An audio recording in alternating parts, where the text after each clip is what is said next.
Sir, അമ്മുവും അമ്മൂമ്മയാണ് ഇപ്പോഴത്തെ ഒരു trending ആയിട്ട് പോയിക്കൊണ്ടിരിക്കുന്ന രണ്ട് വിഷയങ്ങൾ. സോഷ്യൽ മീഡിയയിൽ ഒരുപാട് കാര്യങ്ങൾ ചർച്ച ചെയ്യാനുള്ളപ്പോഴും അമ്മുവിന്റെ അമ്മൂമ്മയുടെ പുറകെ പോകേണ്ട അവസ്ഥ നമുക്ക് പോലും വരികയാണ്.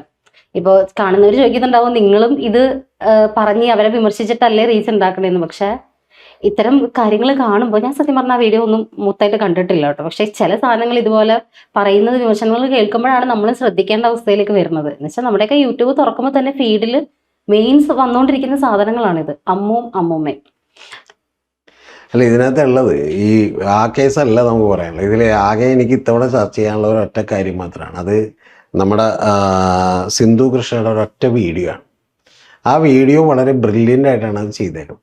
കാരണം എന്ന് വെച്ചാൽ അതിനകത്ത് വളരെ കൃത്യമായിട്ട് എങ്ങനെയാണ് ഒരു മാർക്കറ്റിങ്ങിനുള്ള തന്ത്രങ്ങളൊക്കെ ഉൾപ്പെടുത്തേണ്ടത് എന്നുള്ളത് വളരെ കൃത്യമായിട്ട് ഉൾപ്പെടുത്തിയിട്ടുണ്ട്. അതിൽ ഞാൻ അവരെ വളരെയധികം അഭിനന്ദിക്കുകയാണ്.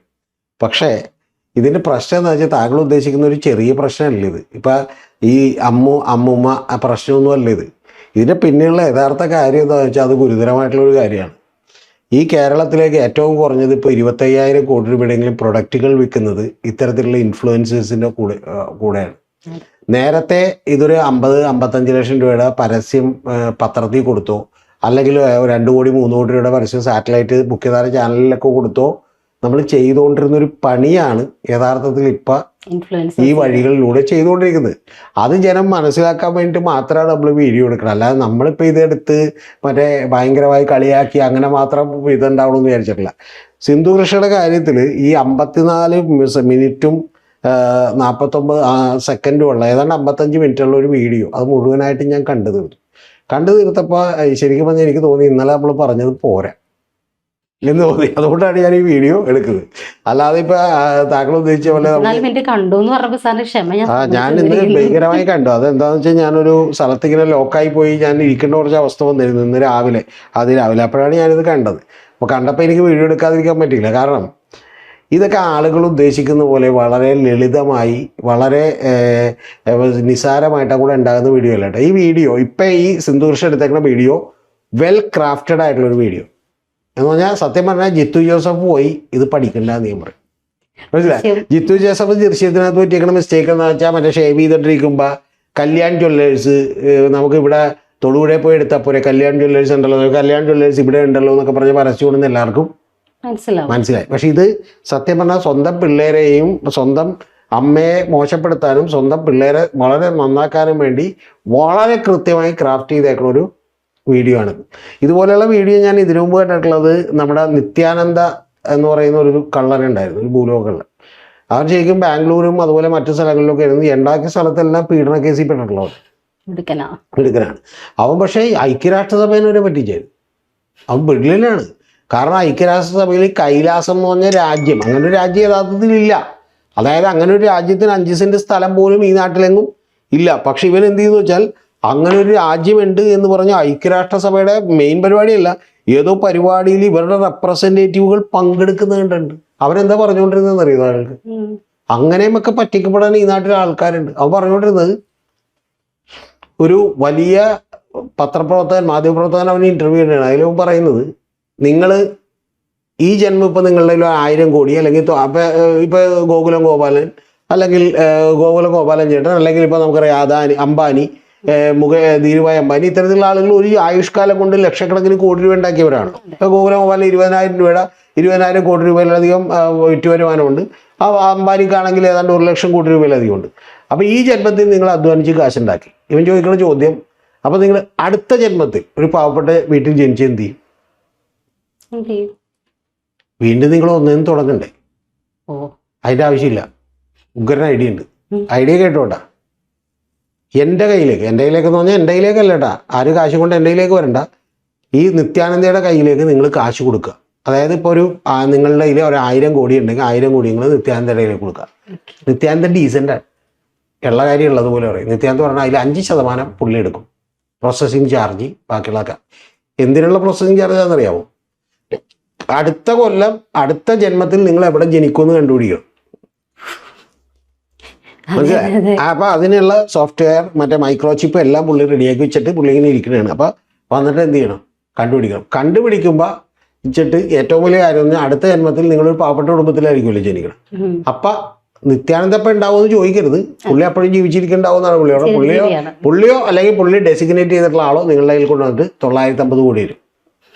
950 കോടി ഉണ്ടെന്ന് പറയും. എങ്ങനെയുണ്ട് അടുത്ത ജന്മത്തിൽ? അപ്പൊ ശരിക്കും പറഞ്ഞാൽ നരേന്ദ്രമോദിയുടെ നമ്മൾ പറഞ്ഞ നോട്ടൊന്നും നിരോധിക്കരുത്. കാരണം മിക്കവാറും ഈ നോട്ടായിരിക്കുമല്ലോ.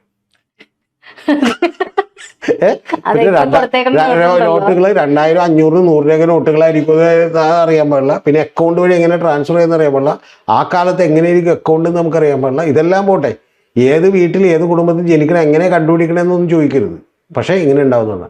ഇപ്പൊ ഐശ്വര്യ വിചാരിക്കാൻ പോണ ഇത് ആരും കാശ് കൊടുത്തിട്ടില്ലെന്നല്ലേ? അങ്ങനെയല്ല. ഒരുപാട് പണക്കാരായിട്ടുള്ള ആളുകൾ കൊണ്ട് കാശ് കൊടുത്തിട്ടുണ്ട്. 100 കോടിയൊക്കെ കൊടുത്തിട്ട് 95 കോടി എന്ത് ചെയ്താൽ മതി അടുത്ത ജന്മത്തിൽ. ഇവന് കുശാലല്ലേ, അടുത്ത ജന്മത്തിൽ ആര് ഇവനുണ്ടാവോ ഇവനുണ്ടാവും. അങ്ങനെ അടുത്ത ജന്മത്തിൽ എവിടെയാണ് കണ്ടുപിടിക്കുക? ഈ ജന്മത്തിലെങ്കിലും ഇവന് മര്യാദക്കാരായിട്ട് ജനിക്കാൻ പാടില്ല. അപ്പൊ ഇത്തരത്തിലുള്ള ഒരു കാര്യമില്ലാതെ വെറുതെ നമ്മളെ പഠിക്കും. എന്നിട്ട് ഇവനെന്താ വെച്ചാൽ ഇവന്റെ വീഡിയോകളിൽ തന്നെ ഇത്തരത്തിലുള്ള മണ്ടത്തരങ്ങൾ കുറച്ച് ചേർക്കും. ആ ചേർക്കുമ്പോഴുള്ള ഗുണമെന്ന് അറിയാമോ? നമുക്ക് ഇത് കാണുമ്പോൾ കൈധരിക്കും എന്ന് വേറെ ആൾക്ക് ഷെയർ ചെയ്തിട്ട് ഇത് കൊടുക്കാൻ വേണ്ടി. അങ്ങനെ ഒരു 10,000 പേർക്ക് ഷെയർ ചെയ്യുമ്പോൾ മതി, അതിലൊരു 500 പേര് ഇവന് വിശ്വസിച്ചാൽ മതി. പോപ്പുലറായല്ല, അങ്ങനെ മനഃപൂർവ്വമായി ചെയ്യും. ആ മനഃപൂർവ്വം ചെയ്യുന്നതിൻ്റെ അത്രയും വലിയ അഭ്യാസമൊന്നും ഞാൻ പറയുന്നില്ല. ഏതാണ്ട് അതിൻ്റെ ഒരു ചെറിയ അഭ്യാസം ഇതിനകത്ത് സിന്ധു കൃഷ്ണയും കാണിച്ചിട്ടുണ്ട്. അതുകൊണ്ട് ഞാൻ അവരെ വളരെയധികം അഭിനന്ദിക്കുന്നു. ഗംഭീരമായിട്ടുണ്ട് ആ വീഡിയോ. ഒന്ന് അവർ പറയുന്നത് എന്താ വെച്ചാൽ, എല്ലാ ദിവസവും എൻ്റെ പാരൻസിനെ കരുതിയാണ് ഞാൻ എണീക്കുന്നത്. അപ്പോൾ ഞാൻ എന്തിനാണ് ഇതിനൊക്കെ എക്സ്പ്ലനേഷനൊക്കെ കൊടുക്കണം? കേൾക്കണോണ്ട് ആദ്യത്തെ വാചകമാണ്, ഞാൻ എന്തിനാണ് ഇതിനൊക്കെ എക്സ്പ്ലനേഷൻ കൊടുക്കണം? I don't think I will ever do it. ഞാൻ എപ്പോഴെങ്കിലും ചെയ്യുമെന്ന് ഞാൻ ഒരിക്കലും വിചാരിക്കുന്നില്ല. ഇംഗ്ലീഷിലൊക്കെ ഉണ്ട്. ഇതെല്ലാം കഴിഞ്ഞിട്ട് ലാസ്റ്റത്തേക്ക് വരുമ്പോൾ പറയുന്നതാണ്, എൻ്റെ അച്ഛൻ പറഞ്ഞിരുന്നു എൻ്റെ അമ്മേനെ കൊണ്ടുവന്ന് ഇവിടെ കൊണ്ടുവന്ന് മാപ്പ് പറയിപ്പിക്കാന്ന് അച്ഛൻ പറഞ്ഞു. പറയില്ല ഒരിക്കലും അല്ലേ? ഞാൻ ഒരിക്കലും I don't think I will ever do it.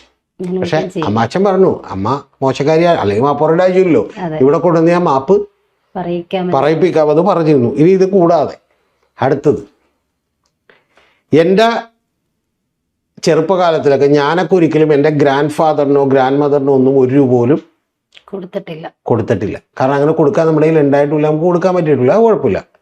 പക്ഷെ എൻ്റെ കുട്ടികളൊക്കെ എത്ര ഇതാണെന്നറിയാം.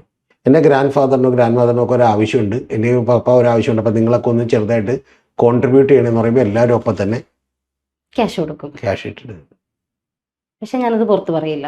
ഞാൻ പുറത്ത് പറയും, കൊന്നാലും ഞാൻ പുറത്ത് പറയില്ല. അഖിൽമാരാര് പറഞ്ഞ പോലെ ഞാൻ സംഭാവന കൊടുക്കുന്ന ഒരു കാര്യം ഞാനൊരു കുഞ്ഞിനോടും ഒരു പട്ടിക്കുഞ്ഞിനോട് പോലും ഞാൻ പറയില്ല. അപ്പൊ അതിനെന്ത് ഉദാഹരണം എന്ന് വെച്ചാൽ, ഈ ഉല്ലാസ് പന്തളത്തിന്റെ കാര്യത്തിൽ തന്നെ മറ്റേ ഇതുണ്ടായപ്പോഴത്തേക്കെന്ന് പറഞ്ഞാൽ ഞാൻ അപ്പം തന്നെ എന്ത് ചെയ്ത് ഒരു 10,000 രൂപ അയച്ചു കൊടുത്ത്. അപ്പൊ അത് ഞാൻ 4-5 വീഡിയോ പറഞ്ഞു. പക്ഷെ ആ ഒരു പട്ടീനോട് വേറെ പറഞ്ഞിട്ടില്ല, പട്ടിയോട് പറഞ്ഞിട്ടില്ല. എന്താ ഇവരിപ്പോ അറിയണെന്ന് ആലോചിച്ച് നോക്കി. എനിക്ക് അരിശ്രേഷന്റെ ഒക്കെ സിനിമയൊക്കെ ഓർമ്മ, ഒറ്റ അടി കൊടുത്തിട്ടേ, നീ എന്റെ സുഹൃത്തല്ല, അവന്റെ പേരും മറ്റേ അഡ്രസ്സും പറയുന്ന പേര് പറയടാന്ന് പറയുമ്പോഴത്തേക്കൊന്ന് കൊന്നാലും ഞാൻ പറയില്ലെന്ന് പറയും. അപ്പൊ പോലീസുകാർ ഒറ്റ അടി കരണക്കുറ്റിട്ട് കൊടുക്കുമ്പോ കരണക്കുറ്റി ഇങ്ങനെ അടിച്ചിട്ട് തിരിയുമല്ല, തിരിഞ്ഞിങ്ങനെ തിരിഞ്ഞു തന്നെ ഇടക്ക് കംപ്ലീറ്റ് പേരും അഡ്രസ്സും മറ്റേ ആളെ കൊന്ന പിയോ ഇടവഴി കയറി അപ്പുറത്തേക്ക് പോകണമെന്ന് പറഞ്ഞാൽ എന്ത് ചെയ്യുന്ന എന്ത് ഇവർക്ക് അഭിനയിക്കണേന്ന് ഞാൻ നോക്കണം. ഈ ആ നാട്ടിലെ ആളുകളെ 3,20,000 പേര് കണ്ടേക്കണേ, ഇവർ മുഴുവൻ പോഴന്മാരാണെന്നാണ് വിചാരിക്കുന്നത്. ഒന്ന് ആലോചിച്ച് നോക്ക്. ഇനി ഈ വീഡിയോന്റെ ഇടക്കൂടി അടുത്തെന്താണെന്നറിയാമോ? സ്വന്തം ഇന്നോവ റെഡിയാക്കി, ഇന്നോവ മോഡിഫൈ ചെയ്തു, അതിന്റെ പരസ്യം ആളുടെ താഴെ കൊടുക്കുന്നുണ്ട് എന്ന് പറഞ്ഞാൽ അയാളുടെ പരസ്യം ഈ വീഡിയോയില്. ഇനി അടുത്തത്, എനിക്ക് പടത്തോടൊന്നും ആർത്തിയില്ലേ? എനിക്ക് പടത്തോടൊന്നും ആർത്തിയില്ല. ചെറിയ കൊളാപ്സ് ഒക്കെ എടുക്കും, അല്ലാതെ ഒന്നത്. പിന്നെ ഒരു ക്ലിനിക്കിൽ പോയി, ഏത് ഐ ക്ലിനിക്കിൽ, ആ ക്ലിനിക്കിന്റെ ഡോക്ടറെ കുറിച്ച് ഒരു 3 വാചകം പുകഴ്ത്താൻ ഇതുണ്ടാവും. മൂന്നാമത്തെ ഒരു സ്പെക്സ് ഷോപ്പിൽ പോയി, ആ സ്പെക്സിന്റെ ഇത്. ഓക്കെ, ഇനി 4-മത്തത്,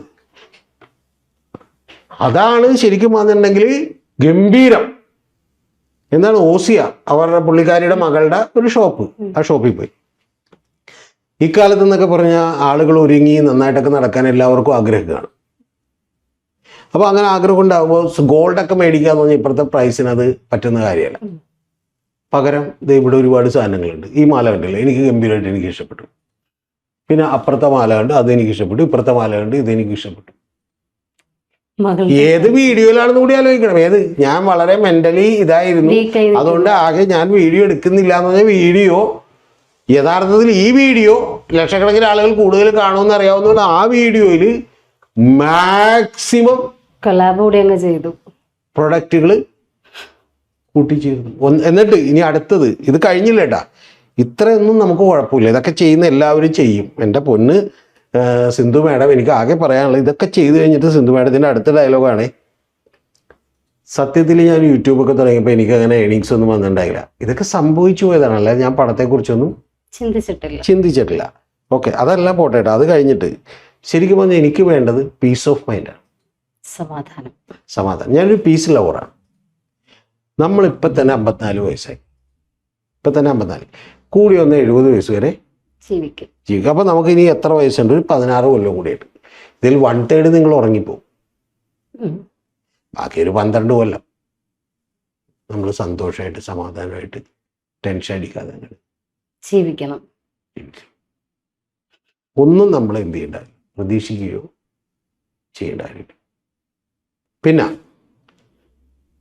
എൻ്റെ അമ്മ ആദ്യമായിട്ട് സൽവാർ ഇടുന്ന എപ്പോഴാന്ന് വെച്ചാൽ എൻ്റെ ഇവിടെ വന്ന് നിന്നപ്പോഴാണ്. പെട്ടെന്ന് കുളിച്ചൊരുക്കി വന്നപ്പോൾ വേറെ മാറാനില്ല, അപ്പോൾ സൽവാർ കൊടുത്തു. അപ്പോൾ അമ്മക്ക് സൽവാർ എന്ത് ചെയ്തു, ഇഷ്ടപ്പെട്ടു. അപ്പോൾ സൽവാർ കൊള്ളാം, ഇട്ടിട്ട് കുഴപ്പമില്ല, കാരണം ബെൽറ്റൊക്കെ ഇടുന്നുണ്ട്. അപ്പോൾ അത് സാരി എടുക്കുമ്പോൾ പ്രശ്നമാണ്, സൽവാർ ഇട്ടാൽ കുഴപ്പമില്ല. അപ്പോൾ സൽവാർ ഇഷ്ടപ്പെട്ടു. അപ്പോൾ പിന്നെ ഞാൻ എല്ലാ ദിവസവും സൽവാർ ഇങ്ങനെ മേടിച്ചുകൊണ്ടിരുന്നു. അങ്ങനെ മേടിച്ച് ചെല്ലുമ്പോഴത്തേക്കെന്ന് പറഞ്ഞാൽ ടൈലർ, പ്രത്യേകം ശ്രദ്ധിക്കുന്നത് ടൈലർ, സ്റ്റിച്ച് ചെയ്യാനുള്ള ടൈലർ ചോദിച്ചു, കഴിഞ്ഞ ആഴ്ച മേടിച്ച്, ഈ ആഴ്ച മേടിച്ച്, അതിൻ്റെ മുമ്പത്തെ ആഴ്ച മേടിച്ചില്ല, ദൂരമാണ് ഇങ്ങനെ മേടിച്ചു കൂട്ടരെന്ന് ചോദിച്ചു. പക്ഷെ ഒരു കാര്യം, നമ്മളിപ്പോൾ നമ്മുടെ പാരൻസിനൊന്നും ചെയ്യണത് പുറത്ത് പറയരുത്. അതെ, പറയരുത്. ഞാൻ പറഞ്ഞില്ല, ഞാൻ ഇങ്ങനെയല്ലേ പറഞ്ഞു. നമ്മളാകെ 70 വയസ്സ് കഴിയുമ്പോ ജീവിച്ച് മരിച്ചു പോവും. ഞാൻ ആരോടും പറഞ്ഞില്ല, 3.5 ലക്ഷം ആൾക്കാരോടല്ലേ പറഞ്ഞു. എന്ത് മരിച്ചു പോകും ഒന്ന് ആലോചിച്ച് നോക്കി. സത്യം പറഞ്ഞിട്ടുണ്ടെങ്കിൽ സിന്ധു മാം പറഞ്ഞുകൊണ്ടിരിക്കുന്ന കൃഷ്ണകുമാരൊക്കെ പറഞ്ഞ ഒരു ആഡ് ഏജൻസി ഉണ്ടായിരുന്നാണ്. നിർത്തരുത്. ഇതിൽ കൂടുതൽ എന്ത് ചെയ്യാം, പണം ഇതിൽ കൂടെ തന്നെ അവർക്ക് സമ്പാദിക്കാം. എന്റെ പൊന്നെ, ഇത്രയും ഭംഗിയായ ഒരു നരേറ്റീവ് അങ്ങോട്ട് ഇൻകോർപ്പറേറ്റ് ഒരു പരസ്യത്തിൽ ചെയ്യുക പറഞ്ഞാൽ എനിക്ക് തോന്നണില്ല കേട്ടാ, എനിക്ക് തോന്നണില്ല. മറ്റേ പുള്ളിക്ക് പോലും ചെയ്യാൻ പറ്റിയിട്ടുണ്ടാവുന്നു. നമ്മുടെ തുടരും സിനിമയിൽ അഭിനയിച്ച് വില്ലണ്ടല്ലോ, പുള്ളിക്ക് പോലും. ഞാൻ ഗംഭീരമായപ്പോൾ ഞാൻ പരസ്യചിത്രങ്ങളിലേക്ക് ആരാധകനാണ്, പക്ഷെ എനിക്ക് തോന്നിയിട്ടില്ല ഇന്ന് വരെ ഈ പറയുന്ന വീട് ബാക്കിയുള്ളവരുടെ പരസ്യത്തിൽ പോലും ഇത്ര ഗംഭീരമായി. ഞാൻ പറയണത് ഏറ്റവും ആദ്യം എനിക്ക് പറയാനുള്ളത് ജിത്തുവിനോടാണ്. ജിത്തു ഇപ്പൊ തന്നെ വണ്ടി എടുത്തിട്ട് കൃഷ്ണകുമാരനെ പോയി കണ്ടിട്ട് എന്താണ് പുള്ളിക്കാരെയും പോയി കണ്ടിട്ട്, ഒന്നില്ലെങ്കിൽ ഇത് എഴുതി കൊടുത്ത ആരാണെന്ന് ചോദിക്കുക, അല്ലെന്നുണ്ടെങ്കിൽ എന്ത് ചെയ്യുക, അങ്ങനെ ശിഷ്യത്വം സ്വീകരിക്കുക. അപ്പൊ ഈ മറ്റേ തെറി കേൾക്കൂല, ഇത് കല്യാൺ ജ്വല്ലേഴ്സിന്റെ പരസ്യം എടുക്കുന്ന ആളാണെന്നും ചോദിക്കൂല. നമ്മൾ പോലും അറിയാതെ കല്യാൺ ജ്വല്ലേഴ്സ് തൊടുപുഴയിലുണ്ടെന്ന് നമ്മൾ അറിഞ്ഞു. ഇനി അടുത്തത്, എൻ്റെ മക്കള് ഒക്കെ വളരെ ഗംഭീരമായിട്ടുള്ള മനുഷ്യരാണ് പതിൽ. ഇനി അടുത്താണ് പറഞ്ഞാൽ ഓരോ വീട്ടിലും ഓരോ അമ്മ വേണം. ഞാൻ പറയണില്ല കേട്ടാ, ഞാൻ പറയണില്ല. ഈ വീഡിയോസും ഇതൊക്കെ കണ്ട് എല്ലാവരും ഇങ്ങനെ പറയുന്ന, കേരളം മുഴുവൻ പറയുന്ന ഒരു കാര്യമാണ്. ഏത് പണ്ട് മറ്റേ അഞ്ജലി പറഞ്ഞ പോലെ, അഞ്ജലി നായർ പറഞ്ഞില്ല, അതായത് കേരളത്തിലുള്ള തൃപ്പൂണിത്തുറയിലുള്ള എല്ലാവരും എൻ്റെ കൂടെ നിൽക്കുന്നുണ്ടെങ്കിൽ, മരിച്ചു കിടക്കുന്ന ഒരാളുടെ മകള് വന്നിട്ട് പോലും അച്ഛൻ നാളുകൾ വേണ്ടി കാത്തിരിക്കുകയായിരുന്നു എനിക്കൊരു വോട്ട് ചെയ്യാൻ എന്ന് പറയണമെന്നുണ്ടെങ്കിൽ അതൊരിക്കലും അഭിനയം ആവില്ല എന്ന് പറഞ്ഞു. പക്ഷേ തെരഞ്ഞെടുപ്പ് കഴിഞ്ഞപ്പോൾ മനസ്സിലായി തൃപ്പൂണിത്തുറയിലുള്ള ആളുകൾ മുഴുവൻ കൂടുന്നില്ല, കാരണം കുറച്ച് പേരെങ്കിലും കൂടുന്നത് മറ്റേ ദീപക് ജോടൊപ്പം, അതുകൊണ്ട് പുള്ളി ജയിച്ചാൽ പോലെ. അപ്പൊ അത്തരത്തിൽ ഉള്ള ഡയലോഗ് ഇവര് പറഞ്ഞുകൊണ്ടിരിക്കണേ, ഒന്ന് ആലോചിച്ച് നോക്കിയത്. ശരിക്കും പറഞ്ഞാൽ എനിക്ക് പറയാനുള്ളത് ഓരോ വീട്ടിലും ഓരോ അമ്മ വേണം എന്നുള്ളത് ഓക്കെ, അത് കുഴപ്പമില്ല. ഞാൻ പറഞ്ഞ ഓരോ പഞ്ചായത്തിൽ ഇതുപോലൊരു ഫാമിലിയെങ്കിലും ഉണ്ടാക്കണം. അതിനുവേണ്ടി ഗവൺമെന്റ് പ്രത്യേക സ്കീം തുടങ്ങണമെന്ന് പദ്ധതി ഓരോ പഞ്ചായത്ത്. അല്ല, ഇവരല്ലെങ്കിലും അഡ്വർടൈസ്മെന്റ് ചെയ്യാൻ ഇവർ അടിപൊളിയാട്ടോ. ഈ ദിയാകൃഷ്ണ പ്രസവം കൊണ്ട് തന്നെ അവർ എത്ര മീൻസ് അത് കഴിഞ്ഞിട്ട് ദിയ ഇങ്ങനെ നോർമലി പറയാണ്, ഇതൊന്നും ആഡൊന്നും അല്ല കേട്ടോ, കോട്ടയ്ക്കലിന്റെ സോപ്പാണ് ഞാൻ ഓമിക്ക് ഉപയോഗിച്ചുകൊണ്ടിരുന്നത്, നല്ല സോപ്പാണ് ഞാനും ഉപയോഗിച്ചത്. എന്റെ പൊന്ന് ഐശ്വര്യ, എനിക്ക് ഇവർ അഡ്വർടൈസ്മെന്റ് ചെയ്ത് എനിക്ക് സന്തോഷമുള്ളൂ, പക്ഷെ അത് അഡ്വർടൈസ്മെന്റ് ആയിരിക്കും. ഞാൻ ഈ തൊടുപുഴയിൽ വേറൊരു പുള്ളീനെ, എൻ്റെ ഒരു ഓഫീസിലെ പയ്യനുണ്ട്, പേര് സനീഷ് എന്നാണ്. അപ്പോൾ അവൻ തൊടുപുഴയിൽ ഒരു സ്ഥലത്ത് അവനൊരു കുറച്ച് ആൾ എൻ്റെ ഓഫീസിൽ നിന്ന് 3-4 കൊല്ലം ഉണ്ടായി. അത് കഴിഞ്ഞ് വിട്ടിട്ട് അവൻ 1 കൊല്ലം അവിടെ വർക്ക് ചെയ്തു. അതിനുശേഷം വീണ്ടും വന്ന് നമ്മുടെ അടുത്ത് റീജോയിൻ ചെയ്തു. അപ്പോൾ അവിടുത്തെ ഒരാളുടെ പേരുണ്ട് സണ്ണി എന്നാണ്. ഞാൻ ബാക്കി കൂടുതൽ പറയുന്നില്ല, അയാൾ സമ്പന്നനായിട്ടുള്ളൊരു മനുഷ്യനാണ്. ഈ സണ്ണി എന്ന് പറയുന്ന പുള്ളി ശരിക്കും പറഞ്ഞാൽ മറ്റേ ഇങ്ങനെ വരുമായിരുന്നു. അത് ഇവൻ ചെല്ലുമ്പോൾ ഇവൻ എന്നോടൊത്ത് വന്നിട്ട് പറയണതാണ്, അയാൾ എത്ര നല്ല മനുഷ്യനാണെന്നറിയോ സാറ്. ഏത് ആദ്യം കാണാൻ പിന്നെ ചെയ്തപ്പോൾ 1 കൊല്ലം വർക്ക് ചെയ്ത് കഴിഞ്ഞപ്പോൾ അത് മാറിയിട്ടാ. 1 കൊല്ലം വർക്ക് ചെയ്ത് കഴിഞ്ഞപ്പോൾ അത് സുഖം പറയും. ആദ്യത്തെ ഇയാളുടെ നമ്പർ എന്താണെന്നറിയാം? ഇയാളുടെ ഫാദറിനെയും ഇങ്ങനെ പിടിച്ചുകൊണ്ട് വരുന്നു. ഇങ്ങനെ പിടിച്ചുകൊണ്ട് നടന്നു വന്നിട്ട് ഇനി ഇരുത്തി, ഫാദറിനെ അവിടെ ഇരുത്തി. എന്നിട്ട് ഇയാൾ സൈഡിലിരുത്തി. എന്നിട്ട് ഇയാൾ ഇവനോട് പറയണേ, നമ്മളൊക്കെ പ്രായമാവുമ്പോൾ ഇതുപോലെ ആർക്കും വേണ്ടത്, പക്ഷെ അന്നേരം നമ്മളവരെ ഉപേക്ഷിക്കരുത്, നമ്മളവരെ കൈപിടിച്ച് കൂടെ കൊണ്ടു നടക്കണം, നിർത്തണം. ഞാനിത് നിങ്ങളോടൊക്കെ പറയുന്നതെന്ന് പറഞ്ഞാൽ നിങ്ങൾക്കൊക്കെ പാരൻസ് ഉള്ളതാണ്, അത് മനസ്സിലാക്കണം. ഇവൻ എന്നോട് വൈകുന്നേരം വന്നിട്ട് പറയണേണ്, എത്ര നല്ല മനുഷ്യനാണ് ആദ്യം പറഞ്ഞത്. ഞാനൊന്നും മിണ്ടിയില്ല, കാരണം ഇവനോട് ജോയിൻ ചെയ്യാൻ പോണേ. അത് കഴിഞ്ഞ് 1 കൊല്ലം കഴിഞ്ഞ് വന്നിട്ട് പിന്നെ ഇതേ കഥ എൻ്റെ ഓഫീസിൽ നിന്ന് ആവർത്തിച്ച് ഈ കഥയെക്കുറിച്ച്. അന്ന് അയാളോട് എനിക്ക് ബഹുമാനം തോന്നി എന്ന് പറയും. അപ്പോൾ സാറിനെ എനിക്ക് അന്നേ അറിയാം അയാൾ വെറും അലവലാതിയാണെന്ന് പറയും. നിങ്ങൾക്കിപ്പോൾ എന്ത് തോന്നിയെന്ന് ഞാൻ ചോദിക്കുന്നില്ല. സത്യത്തിൽ കേൾക്കുമ്പോൾ കൊട്ടര ഒന്നും നല്ലതാണ്. ഐശ്വര്യ ഒന്ന് ആലോചിച്ച് നോക്കുക. ഐശ്വര്യയുടെ മകളോ മകനോ ഐശ്വര്യ ഇതുപോലെ കൈപിടിച്ച് കൊണ്ടുവന്ന് നിർത്തിയിട്ടുണ്ട്. ഐശ്വര്യയെ ചൂണ്ടിക്കാണിച്ചിട്ട് പറയണേ, ഇപ്പം ഒന്നിനും കൊള്ളാത്ത വെറും ഒരാളായി മാറി. എന്നിട്ട് ഞാൻ നോക്കണേ എന്ന് പറഞ്ഞാൽ അതിന്റെ അർത്ഥം എന്താ? കർണക്കുരുക്കിട്ട് അടിക്കണല്ല, ഇല്ലേ? അല്ലേ? ഔദാര്യമാണ്. എന്തൊരു, എന്നിട്ട് ഇത് നന്മയായിട്ട് ആളുകൾ പുറത്തു പറയും. ഇയാൾ ഇതേ നമ്പർ ഞാൻ പിന്നീട് അന്വേഷിച്ചപ്പോഴാണ് അവിടെ ജോയിൻ ചെയ്യാൻ വന്ന് ഏത് സ്റ്റാഫിനെ ഇയാൾ വീട്ടിലേക്ക് വിളിക്കും. എൻ്റെ ആദ്യത്തെ നമ്പർ എല്ലാ തവണ ഇതാ. അപ്പൊ ആ മനുഷ്യൻ, പാവം മനുഷ്യൻ, ഇയാളെ വളർത്തി വലുതാക്കിയ മനുഷ്യൻ, അയാൾ കൂലിപ്പണിയെടുത്ത് സാധാരണ ജോലി ചെയ്ത് വളർത്തി വലുതാക്കിയ അയാൾ ഇപ്പൊ ഒന്നിനും കൊള്ളാതായി എന്ന് ഇവൻ 500 പേരോട് പറഞ്ഞു കഴിഞ്ഞത്. അതവന്റെ ബ്രാൻഡിങ് ആയിട്ട് തന്നെ, നമ്മുടെ നന്മയെ കാണിക്കാൻ വേണ്ടിട്ട്. ഈ ആൽബർട്ട്സിൽ നിന്ന് ഒരു പയ്യൻ മറ്റേ റാങ്ക് മേടിച്ച്, ആൽബർട്ട്സിൽ നിന്ന് ആ കോളേജ്, ബാക്കി ഡീറ്റെയിൽസ് ഞാൻ പറയത്തില്ല, ഒരു പയ്യൻ റാങ്ക് മേടിച്ച്, ഫസ്റ്റ് റാങ്ക് SLCക്ക്. എൻ്റെ പൊന്ന് ഐശ്വര്യ, പുള്ളി സ്വീകരണത്തിന് വിളിച്ചാൽ പോകാതായ വീട്ടുകാർ. കാരണം അയാൾ മറ്റേ കച്ചറ പെറുക്കി ആയതൊക്കെ നടക്കുന്ന ഒരു ആളായിരുന്നു ഇവന്റെ അച്ഛൻ. ഒരു പാർട്ടിക്കാരി മീറ്റിങ്ങിന് വിളിച്ചിട്ടുണ്ടേ, കോൺഗ്രസിന്റെ ഒക്കെ ഒരു നേതാവ് ഒന്ന് പ്രസംഗിക്കാൻ തുടങ്ങി. പ്രസംഗം കേട്ടിട്ട് ശരിക്കും പറഞ്ഞാൽ ആ പയ്യൻ അവിടെ നിന്ന് ഉരുകി തീരണേ. എന്താ പ്രസംഗിക്കണേന്ന് അറിയാം? എൻ്റെ വീട്ടിൽ കുട്ടികളുണ്ട്, അവരൊക്കെ ഹോർലിക്സും ബൂസ്റ്റും കഴിച്ച് വളരുന്നവരാണ്. എനിക്ക് 50 ഷർട്ടുണ്ട്.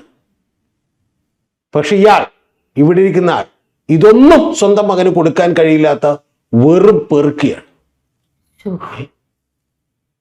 അയാൾ ഒരു നല്ല ഷർട്ട് മാറിയിടാനില്ല, ഒരു നല്ല ഭക്ഷണം കഴിച്ചിട്ടില്ല.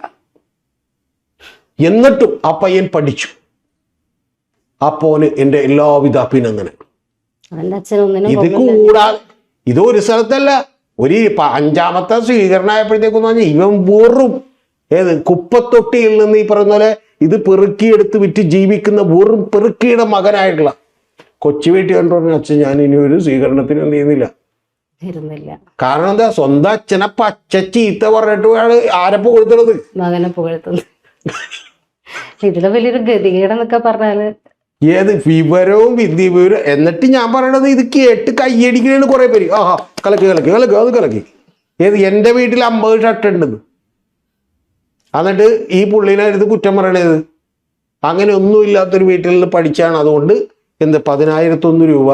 കൊച്ചു പറഞ്ഞ് എനിക്ക് 10,001 രൂപ വേണ്ട, ഒന്നും വേണ്ട. പിന്നെ 3ാമതൊരാൾ ഇതുപോലെ സ്വീകരണത്തിന് വിളിക്കാൻ വേണ്ടി ചെന്നപ്പോൾ കൊച്ചു കരയണേന്ന് പറഞ്ഞാൽ കൊച്ചു പറഞ്ഞാൽ എനിക്ക് സ്വീകരണം വേണ്ട. നമ്മുടെ നാട്ടിൽ ഓരോരോ അവസ്ഥകളാണ്. അതിലൊരു പ്രകടനമാണ് ഞാൻ പറഞ്ഞ, അച്ഛനായിട്ട് വന്നിട്ട് എന്ത് ചെയ്യുന്നു.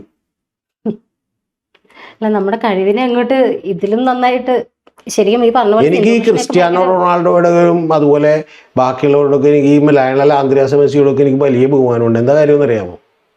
വളർച്ചാ മുരടി ഇപ്പം എന്ന് പറഞ്ഞൊരു രോഗം ബാധിച്ച് കൊടിയൊരിക്കലും കളിക്കാൻ കഴിയില്ലെന്ന് പറഞ്ഞൊരു പയ്യനാണ് ലയണൽ ആന്ദ്രേസ് മെസ്സി.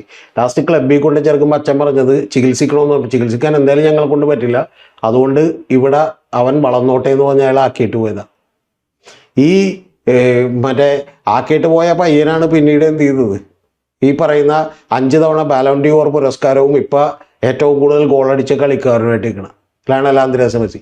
ഇതേപോലെ തന്നെ സ്വന്തം അമ്മ ശരിക്കും പറഞ്ഞാൽ മറ്റേ ഒരു സ്കൂളിൽ മറ്റേ ഇത് വെക്കാൻ വേണ്ടി പോയതാണ്. അതായത് ഭക്ഷണം പാചകം ചെയ്യാൻ പോകുന്ന അമ്മ വരുന്നതും കാത്ത് സ്വന്തം വീടിൻ്റെ ഫ്രണ്ടിൽ കാത്തിരിക്കുന്ന ഒരാളായിരുന്നു ഈ പറയുന്ന പോർച്ചുഗീസ് കളിക്കാരനായിട്ടുള്ള ക്രിസ്ത്യാനോ റൊണാൾഡോ. അപ്പം ഇതിൽ മറ്റു പല ആളുകളും അവർ ചൂടുള്ള ബിയറും കുടിച്ചിട്ട് 4ാമത്തെ പയ്യനായതുകൊണ്ട് വേണ്ട, ഈ ഗർഭം വേണ്ടെന്ന് വെക്കാനുള്ളവരാണ്. എന്ന് പറഞ്ഞാൽ അങ്ങനെയുള്ള ബുദ്ധിമുട്ടുകളിലും കഷ്ടപ്പാടുകളിലൂടെ നമ്മളെ വളർത്തിയ ഒരു സ്കൂട്ടറിൽ കയറുമ്പോൾ ഈ പറഞ്ഞ പോലെ ടാറിൻ്റെ പുറത്തുകൂടി പോകുമ്പോൾ റോട്ടിൽ കൂടി പോകുമ്പോൾ കൈവിട്ട് കളഞ്ഞാൽ പോലും എന്ത് ചെയ്യും, അവരങ്ങനെ കൈവിടാതെ പോലും സംരക്ഷിച്ച അവരെക്കുറിച്ച് പറയണേ ഇപ്പം അവരൊന്നിനും കൊള്ളാത്തവരായി എന്ത് ചെയ്യണമെന്ന്. ഞാൻ പറഞ്ഞ് സനീഷ ആയതുകൊണ്ട് കേട്ടിരുന്നു, ഞാനാണെങ്കിൽ അവരെ എത്ര വലിയ മുതലാളിയാണെങ്കിൽ കറക്കുറ്റിക്കൽ അടിച്ചിട്ട് എന്ത് ചെയ്താൽ ഒന്നും മനസ്സിലായി. അപ്പൊ അതിൻ്റെ ചെറിയ വേർഷൻസ് ആണ് സിന്ധു കൃഷ്ണ. അത്ര ഞാൻ പറയുന്നില്ല കേട്ടോ, അങ്ങനെയൊന്നുമില്ല. ഇത് വളരെ ചെറിയ വെർഷൻസ് ആണ്. അവരുടെ ഭാഗം ക്ലിയർ ആക്കാൻ വേണ്ടി പോയിരുന്നു. അല്ല, ഞാൻ പറഞ്ഞ ചെറിയ വെർഷൻസ് ആണ്. പക്ഷെ ഇതേപോലെയുള്ള വലിയ വേർഷൻസും ഒക്കെ ഈ നാട്ടിലുണ്ട്. നമ്മളെപ്പോഴും ആളുകളെ സന്തോഷിപ്പിച്ചാൽ പോലെ എപ്പോഴെങ്കിലും കാര്യം പറയണ്ടേ, കാര്യം പറഞ്ഞാണ്. അതുകൊണ്ട് ഇതിൻ്റെ പ്രധാനപ്പെട്ട വിഷയം എന്ന് പറഞ്ഞാൽ ഈ പറയുന്ന ഇതെല്ലാം തന്നെ കൃത്യമായിട്ട് ഇതിനകത്ത് ഇൻകോർപ്പറേറ്റ് ചെയ്തേക്കണേ. ഒന്ന് ആലോചിച്ച് നോക്ക്. എന്നിട്ട് ഈ വീഡിയോയിൽ ഞാൻ ഞെട്ടിപ്പോയത്, ഈ വീഡിയോയിൽ 5 ഏത് ഇന്നോവ റെഡിയാക്കുന്നവൻ, മറ്റേ ഇതിൻ്റെ ഫ്ലെക്സിൻ്റെ, പിന്നെ ഐ ക്ലിനിക്ക്, പിന്നെ എന്താണ് മറ്റേ ഓസിയുടെ ഇത് ദിയയുടെയും ദേബൈ എല്ലാ ദിവസത്തെയും ഇവരുടെ എല്ലാ ദിവസത്തെയും പിന്നെ മറ്റേ പുള്ളിക്കാരുടെ കേക്കും, ഈ ഒരു പെങ്കൊച്ചുണ്ടാക്കുന്നതിന്റെ കേക്കും എനിക്ക് തോന്നാ മിക്കവാറും അടുത്ത കേക്ക് ഷോപ്പ് ഇടാനുള്ള പ്ലാൻ ഉണ്ട്. ഈ Kovai Kumaran silks now Chennai silks എന്ന് പറഞ്ഞ് പരസ്യം കൊടുത്തിരുന്നു. അപ്പോൾ ആളുകളൊക്കെ ചോദിക്കുന്നുണ്ട്, ഇവിടെ അവർക്ക് ഷോപ്പില്ലല്ലോ, എന്തുകൊണ്ട് പരസ്യം കൊടുക്കണം? ഞാൻ പറഞ്ഞിരുന്നു, എൻ്റെ ഓഫീസിൽ ഞാൻ പറഞ്ഞു 6 മാസം പരസ്യം കൊടുക്കും, അത് കഴിഞ്ഞിട്ട് അവർ ഷോപ്പ് ഇപ്പോൾ അവിടെ എടുത്തിട്ടുണ്ട്. പക്ഷെ 6 മാസം കഴിഞ്ഞാൽ അവർ തുടങ്ങുള്ളൂ. കാരണം ഇത് ഗ്രൗണ്ട് ലെവൽ ബ്രാൻഡിങ് ആണ്. അതുപോലെ കൃത്യമായിട്ട് എന്ത് ചെയ്തു ബ്രാൻഡിങ് നടക്കുന്നുണ്ട്. പക്ഷെ ഒരു കാര്യം നിങ്ങൾ മറന്നു പോയത്, I don't think I will ever do it. ഞാൻ ഇത്തരത്തിലുള്ള എക്സ്പ്ലനേഷൻ തരുമെന്ന് നിങ്ങൾ ഒരിക്കലും വിചാരിക്കരുത്. ഞാൻ ഒരിക്കലും ചെയ്യില്ല. പിന്നെ ഒറ്റ കാര്യം ചെയ്യും, ഒരു കാര്യം ചെയ്യും, ചോദിക്കുന്നവർക്കൊക്കെ ആ വീഡിയോ അയച്ചു കൊടുക്കും. അതെ, ഇപ്പൊ അധികാരം കണ്ടില്ല, ഞാൻ ആരോടും പറഞ്ഞില്ല, 3.5 ലക്ഷം വരെ ഇപ്പൊ കണ്ടിട്ടുള്ളൂ. അല്ല, ചോദിക്കുന്നവർക്ക് മറ്റേ ഇത് കൂടാതെ ചോദിക്കുന്നവർക്കൊക്കെ മറ്റേ വീഡിയോ അയച്ചു കൊടുത്തിട്ടുള്ള CCTV ഫുട്ടേജ് അങ്ങനെ അയച്ച് അമ്മ അച്ഛനെ തല്ലുന്നതും അന്നാ തല്ലുമ്പോഴത്തേക്ക് ചെന്ന് തടയും. ഇവരവിടെ ഉണ്ടെങ്കിൽ അല്ലെങ്കിൽ ഇനി ഉണ്ടെങ്കിൽ ഇല്ലെങ്കിൽ ചെന്ന് തടയേണ്ടതാണ്, അല്ലെങ്കിൽ അത് ചെയ്യേണ്ടതാണ്. അതും ചെയ്തിട്ടില്ല, എന്ത് ചെയ്യുന്നു, ഇത് അയച്ചു കൊടുക്കും, ഇത് എന്ന് അയച്ചു കൊടുക്കും. പിന്നെ മറ്റേ വാചകവും ടെക്സ്റ്റ് മെസ്സേജും കൂടി അയച്ചു കൊടുക്കും. ഞാനൊന്നും പറയില്ല. അപ്പൊ ഇതിൽ കുഴപ്പമൊന്നുമില്ല. കാരണം എന്താ വെച്ചാൽ ഇതൊക്കെ കാണുന്ന ആളുകൾ, നമ്മുടെ നാട്ടിലുള്ള ആളുകൾ ഒരു മിനിറ്റ് ഒന്ന് നിർത്തിയിട്ട് ജസ്റ്റ് വണ്ടി ഒന്ന് ബ്രേക്ക് ചെയ്തിട്ട്, മൈൻഡിന്റെ വണ്ടി ഉണ്ടല്ലോ, അതൊന്ന് ബ്രേക്ക് ചെയ്തിട്ട് ഒന്ന് ആലോചിക്കണം, ഇതിൽ എന്തൊക്കെയാണ് നമ്മളെ സ്വാധീനിച്ചിട്ടുള്ളത് എന്നൊന്ന് ആലോചിച്ചാൽ നിങ്ങൾക്ക് കുറച്ച് ഗുണമുണ്ടാകും. ഉറപ്പായിട്ട് ഇതിൽ എന്താണ് നമ്മളെ സ്വാധീനിക്കാനുള്ളതെന്ന് നോക്കിക്കഴിഞ്ഞാൽ അവര് ആഷ്പോഷായിട്ട് ജീവിക്കുന്നതും. ഇപ്പൊ വേറൊരു യൂട്യൂബ് ചാനൽ ഞാൻ ഇങ്ങനെ ഇടയ്ക്ക് കണ്ടിട്ടുണ്ട്, പേര് ഞാൻ പറയുന്നില്ല, ഒരു കുട്ടികളുടെ ചാനൽ, ആ കുട്ടികളുടെ അമ്മയാണ് നടത്തുന്നത്. ആ കുഞ്ഞുങ്ങൾക്ക് ടിയ അങ്ങനെ ഏതൊരു കുട്ടിയുടെ പറ്റിയിട്ട് ആ കുട്ടികൾക്ക് ഓരോ സാധനങ്ങൾ വാങ്ങിക്കുന്നത്, ബ്രാൻഡഡ് ഐറ്റംസ് വാങ്ങിക്കുന്നത്, അവർക്ക് വാങ്ങിക്കൊടുക്കുന്നത്, അതിനെതിരെ മനുഷ്യാവകാശ കമ്മീഷൻ അവസാനം കേസ് എടുക്കേണ്ട അവസ്ഥ വരെ എത്തി. എന്നുവെച്ചാൽ ആ കുട്ടികളുടെ വീഡിയോ കണ്ടിട്ട് എൻ്റെ മോളിൽ ഉൾപ്പെടെ ഇരുന്ന് കാണുമായിരുന്നു കേട്ടോ. അവർ അത്രയും ബ്രാൻഡഡ് ആയിട്ടുള്ള സാധനങ്ങൾ അല്ലെങ്കിൽ ഒരുപാട് വില കൂടിയ സാധനങ്ങൾ ഓരോ ദിവസം വാങ്ങിക്കുന്നതാണ് അവരുടെ ഓരോ ദിവസത്തെ വ്ളോഗ്. അവർ കഴിക്കുന്ന ഫുഡ്, അവർ കഴിക്കുന്ന ഡ്രസ്സുകൾ, അവരുടെ കേക്കിന്റെ ഡിസൈൻ വരെ കുട്ടികളെ ഇതാക്കണം. അവസാനം മനുഷ്യാവകാശ കമ്മീഷൻ അവർക്കെതിരെ കേസ് എടുക്കേണ്ടി വന്നു, ഇത്തരം വീഡിയോസ് അപ്ലോഡ് ചെയ്യരുത്, കുട്ടികൾ വീട്ടിൽ പ്രശ്നം ഉണ്ടാക്കുകയാണെന്ന് പറഞ്ഞിട്ട്. ആ അവസ്ഥയിൽ വരെ കമ്മീഷൻ ഇടപെടേണ്ട അവസ്ഥയിലേക്ക് വരെ ഇങ്ങനത്തെ വ്ളോഗുകൾ എത്തുകയാണ്. അതിനുശേഷമാണ് ഈ ഒരു യൂട്യൂബ് ചാനൽ കാരണമാണ് ഇപ്പൊ കുട്ടികളുടെ വീഡിയോസിനൊക്കെ ഇപ്പൊ പതുക്കെ ഒന്ന് സഡൻ ബ്രേക്ക് ഇട്ടേക്കണത് പോലും എല്ലാവർക്കും. പക്ഷെ എനിക്ക് താങ്കളോട് പറയാനുള്ള നേരെ ഈ വഴി പിടിക്കണമെന്നാണ്. ഈ വഴി പിടിച്ചാൽ 2 ഗുണമുണ്ട്. ഒന്ന്, നമുക്ക് വീഡിയോ എടുക്കാൻ പ്രിപ്പറേഷൻ വേണ്ട, ഒന്നും പഠിക്കണ്ട, ഒരു കാര്യത്തെക്കുറിച്ച് ഒരു അറിവും വേണ്ട. രാവിലെ എഴുന്നേറ്റ് ഈ അഭ്യാസം അങ്ങോട്ട് കാണിക്കുക. അല്ല, ഉറപ്പായിട്ട് ഇത് ഈ വീടിനകത്തിരിക്കുന്ന സ്വർണം വെച്ചേക്കുന്നതും ആ അലമാരി വരെ തുറന്ന് കാണിച്ചിട്ട് ഹോം ടൂർ കാണിക്കുന്ന ടീംസാണ്.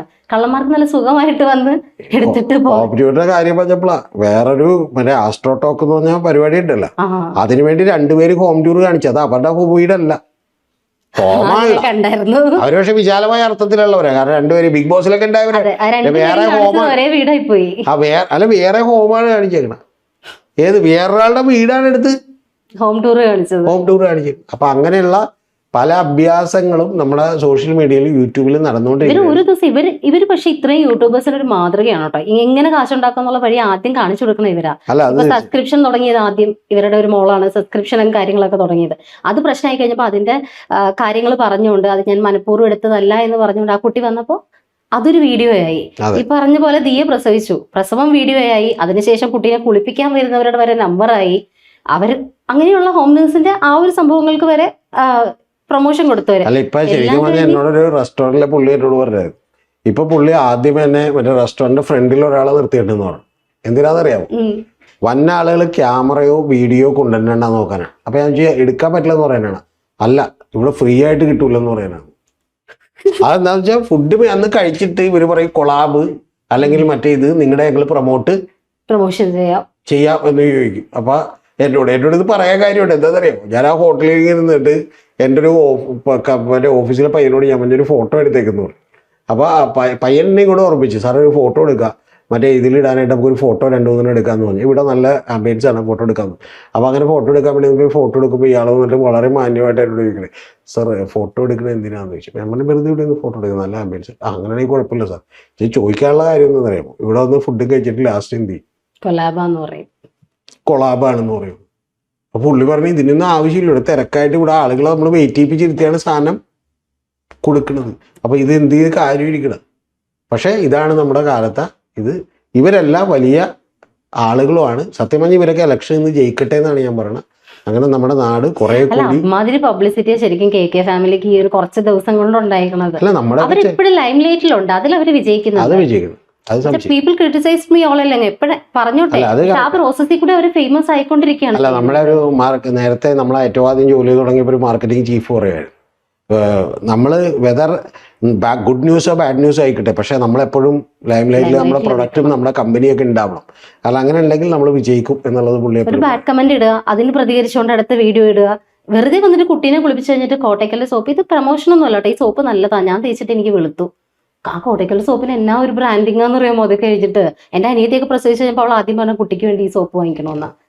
അവിടെ ചെന്ന് സോപ്പ് വാങ്ങിക്കാൻ ചെല്ലുമ്പോൾ കോട്ടയ്ക്കലിലെ ആൾക്കാർ ചോദിക്കണ ദിയ കൃഷ്ണയുടെ സോപ്പല്ലേ? സോപ്പിന്റെ പേര് അതെ, ദിയ കൃഷ്ണയുടെ സോപ്പല്ലേ. അങ്ങനെയായി ആ പേര്. ഇപ്പൊ കോട്ടയ്ക്കൽ ചെന്ന് ചോദിച്ചു കുട്ടികളെ കുളിപ്പിക്കാനുള്ള സോപ്പ് ചോദിച്ചാൽ അവര് ദിയ കൃഷ്ണയുടെ കുഞ്ഞു ഉപയോഗിച്ച സോപ്പ്. അതാണ് ഇപ്പൊ അതിന്റെ ബ്രാൻഡ് തന്നെ. പക്ഷെ ഇതിന്റെ എല്ലാം ലാസ്റ്റ് മറ്റേത് മറന്നു പോരുത്. പക്ഷെ നമ്മുടെ കേരളീയർ ഭയങ്കര പ്രബുദ്ധരാണ്. ആർക്കും പറ്റിക്കാൻ പറ്റില്ല എന്ന് പറഞ്ഞുകൊണ്ട് നിരന്തരമായ ആളുകൾ പറ്റിച്ചുകൊണ്ടിരിക്കുന്ന ഒരു സമൂഹമായി നമ്മൾ മാറിക്കൊണ്ടിരിക്കും. എന്നാൽ ഇങ്ങനെ കരയണയുടെ ഇടയിലൊക്കെ എങ്ങനെ പ്രൊമോഷൻ വീഡിയോ ചെയ്യാൻ പറ്റുമെന്ന് ഞാൻ ആലോചിക്കുന്നത്. അതാണ് ഞാൻ പറഞ്ഞത്. പീസ് ലവർ ആണ്. പിന്നെ അത് മാത്രമല്ല, ആഴ്ചയിലേക്ക് വെറുതെ കുറച്ച് കാലം നമ്മളുള്ളത് വെറുതെ നമ്മളൊന്നിനു വേണ്ടി 1/3 ഉറങ്ങിപ്പോകും. പിന്നെ അതിൻ്റെ ഇടയിൽ കൂടി വെറുതെ ആക്രാന്തം 12 കൊല്ലമുള്ളൂ. 12 കൊല്ലം പീസ് ലവർ ആണ്. ഒരാവശ്യമില്ല.